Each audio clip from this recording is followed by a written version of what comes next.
Hello everyone and welcome back to another video. Today we're going to see how to create Google Pay account.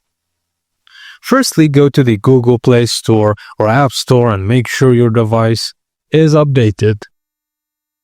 Open the app and look for the Google Pay, then download the app.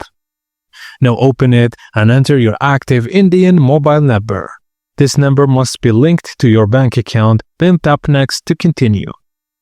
You'll be asked to sign in with a Gmail account. Choose your existing ID or enter a new one, then tap Next to proceed.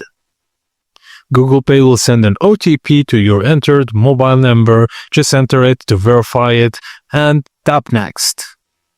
Now you'll be prompted to secure your account. Choose one of the following, like Google PIN or Google Pay PIN. And once done, Google Pay account is successfully set up and you're ready to make payments and send money instantly. And that's it, guys. As simple as that. Thank you for watching and please don't forget to like and subscribe for more.